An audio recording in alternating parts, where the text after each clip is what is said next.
श्रोताओं, सभी माताओं, दर्शकों, देवियों, सज्जनों, आप सभी को फिर एक बार स्वागत करता हूं आप ही के अपने favourite YouTube channel RPKY Ram ji में जन्माष्टमी के पावन प्रसंग के साथ। आज हमारे लिए गर्व का दिन है प्यारे श्रोताओं, क्योंकि आज स्वतंत्रता दिवस है हमारे लिए, अगस्त 15 तारीख, और इसमें जन्माष्टमी भी आज हमारे लिए अत्यंत शुभंकर है।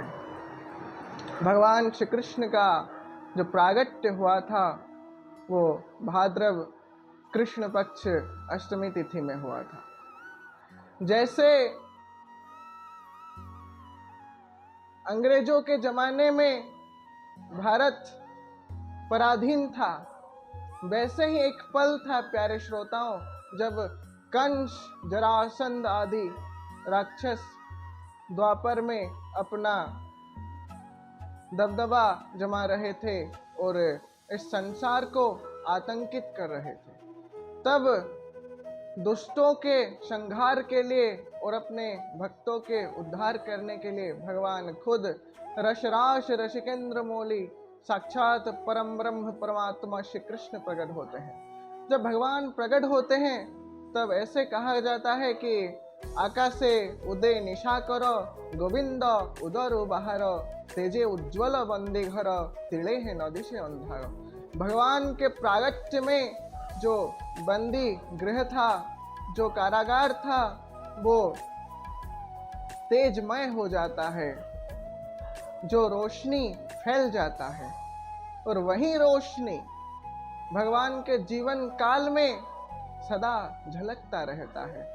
भगवान के बचपन हो, भगवान के यौवन अवस्था हो, चाहे जिस भी अवस्था हो, भगवान अपने अलग अलग लीला के माध्यम से भक्तों को रिझाते रहे हैं और अधर्मियों के नाश भी किए और प्रेम को महाराश में परिणत भी किए। एक बात आपसे कहना चाहता हूँ, एक कलयुग की बात है। एक बूढ़ी औरत, प्यारे श्रोताओं ध्यान से सुनिए, कि बूढ़ी औरत वृंदावन में रहती थी और उसका एक पुत्र भी था, उसके पुत्र का शादी भी कर दी थी। तो वृंदावन में रहती थी, उसका मन संसार में नहीं लगता था। जब उसका उम्र बहुत ज्यादा हो गया तो क्या हुआ कि वो वृंदावन में रहने लायक उसका शरीर की अवस्था नहीं रही, क्योंकि उसको देखभाल करने वाला कोई नहीं था।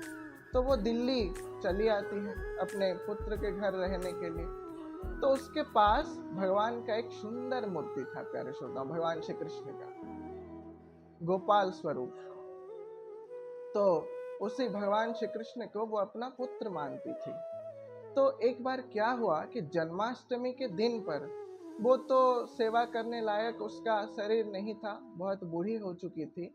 तो उसके पुत्र और पुत्र वधू को कहती हैं कि भगवान का सेवा करो, कुछ मतलब स्नान करा के श्रृंगार कर दो, क्योंकि भगवान श्री कृष्ण तो श्रृंगार प्रिय है। इसीलिए पुत्र और पुत्र वधू बेमन से सेवा कर रहे थे।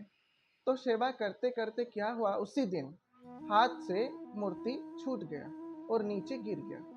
तो उसी दृश्य को वो बूढ़ी औरत देखी और घबरा गई प्यारे श्रोताओं, और रोने लगी कि मेरे पुत्र का, मेरे कृष्ण का कुछ चोट फोट आ गया होगा, कुछ चोट लगा होगा, ऐसा सोच। फिर उसके पुत्र को बोली कि जाओ एक डॉक्टर लाओ और हमारे गोपाल जी को हम दिखाएंगे। तो पुत्र बोला, अब क्या ये बकवास कर रहे हैं माता, ये बेकार की बातें, ये मूर्ति को क्या हो सकता है भला। फिर उसका शरीर और भी अस्वस्थ हो गया। तो जितने भी बड़े बुजुर्ग थे वो सलाह देते हैं कि जाओ एक डॉक्टर को बुला लाओ, एक डॉक्टर को लाने में क्या मतलब दिक्कत है।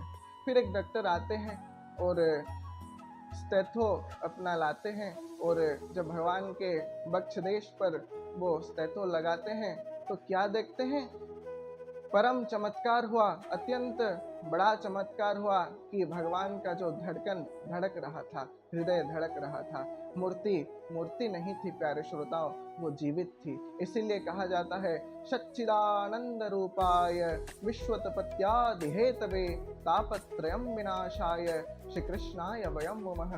भगवान के 3 स्वरूप हैं, सत्य, चैतन्य और आनंद स्वरूप। जो भगवान के चैतन्य स्वरूप को प्रेम करता है तो भगवान उसके लिए मूर्ति में भी चैतन्य अवस्था में होते हैं प्यारे श्रोताओं। फिर डॉक्टर क्या बोले कि मैं मेरा नौकरी छोड़ दूंगा और वृंदावन में जा बसूंगा।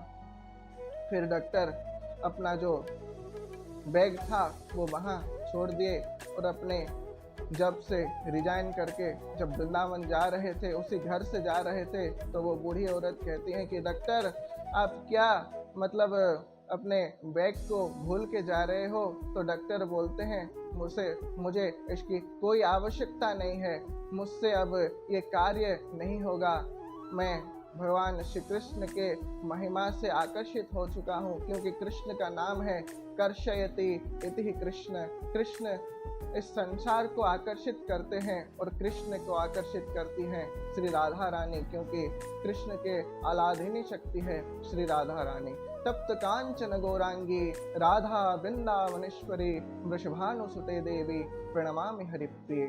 तो ये वही कृष्ण है प्यारे श्रोताओं, जो ब्रज मंडल में अपने लीला से सभी को रिझाते रहे। ये वही कृष्ण है जिनकी उल्हाना लेकर गोपियां यशोदा माता के पास आती थी और कहती थी कि तुम्हारा कृष्ण ये कर रहा है, तुम्हारा कृष्ण वो कर रहा है। कृष्ण क्या क्या करते थे प्यारे श्रोताओं, 1-2 एग्जाम्पल आपके सामने मैं रख रहा हूँ। कृष्ण एक बार एक गोपी के घर जाते हैं और जब उसका रसोई घर में प्रवेश करते हैं और कहते हैं कि तुम ये क्या कर रहे हो? तो गोपी कहती हैं कि मैं सत्यनारायण भगवान के पूजन के लिए प्रसादी प्रस्तुत कर रहा हूँ। तो भगवान श्री कृष्ण कहते हैं कि मुझे पहले दो, भगवान को बाद में दो। तो फिर गोपी डांट देती है। फिर क्या होता है कि भगवान शालिग्राम सत्यनारायण के स्वरूप को वो हटा देती हैं, मतलब भगवान श्री कृष्ण हटा देते हैं और कुत्ते के 2 पिल्ले को लाके उसी सिंहासन में रख देते हैं और कहते हैं कि भगवान तुम्हारे घर साक्षात प्रकट हुए हैं। फिर गोपी देखती हैं और आश्चर्य में पड़ जाती हैं, भगवान श्री कृष्ण कैसे कैसे उधम मचाते हैं, कैसे कैसे शरारत करते हैं। एक घर में वैसे जाते हैं और कहते हैं कि आज क्या माहौल है तुम्हारे घर में, ऐसे पूजा की जो माहौल क्यों है? तो गोपी कहती हैं कि आज हमारे शादी का सालगिरह है। तो भगवान श्री कृष्ण कहते हैं कि मुझे भोग चाहिए, मुझे प्रसाद चाहिए, मुझे भोजन चाहिए। तो गोपी कहती हैं कि जो पूजा के बाद तुम्हें मिलेगा। भगवान श्री कृष्ण तो मानने वाले नहीं थे, तो वो बोले कि मुझे पहले चाहिए। तो गोपी कहती है नहीं। तो फिर क्या हुआ कि एक बार रात में, उसी दिन रात में जब गए भगवान श्री कृष्ण और क्या किए कि उस गोपी के केश को उसके मतलब पति के दाढ़ी से बांध दी। तो जब दोनों उठे तो उनको बहुत दिक्कत हुआ। तो ऐसे ऐसे उधम मचाते हैं प्यारे श्रोताओं भगवान श्री कृष्ण। एक बार क्या हुआ कि नरसिंह मेहता का पुत्र का शादी था। तो नरसिंह मेहता के बारे में आपसे तो मैंने पहले भी बात किया था प्यारे श्रोताओं। भगवान के परम भक्त, गुजरात के अनन्य संत नरसिंह मेहता, जब उनके पुत्र का एक कन्या से लग्न निश्चित हुआ था, तो क्या हुआ कि कुछ लोग आते हैं और उस कन्या पिता से कहते हैं कि जो तुम्हारे लड़की का होने वाला पति है, उसके पिता के पास ना धन है, ना जमीन है, ना जायदाद है, तुम अपने बच्ची का भविष्य क्यों बर्बाद कर रहे हो? तो फिर वो कन्या पिता कहते हैं कि इसके उपाय क्या है?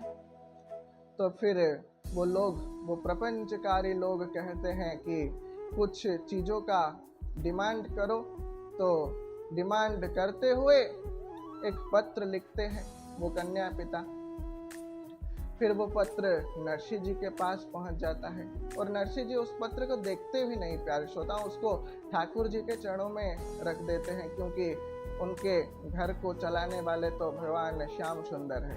तो फिर जिस जिस चीजों का उसने वर्णन किया था उसी उसी चीजों के साथ भगवान देव समाज के बारात लेकर पहुंच जाते हैं प्यारे श्रोताओं। ऐसे होते हैं भगवान की कृपा। तो फिर आऊंगा कुछ नया प्रसंग के साथ, तब तक के लिए लाइक शेयर और सब्सक्राइब करना ना भूले आपके favourite YouTube channel RPKY Ram ji को। जय श्री राम, जय श्री कृष्ण कन्हैया, जय श्री राधे।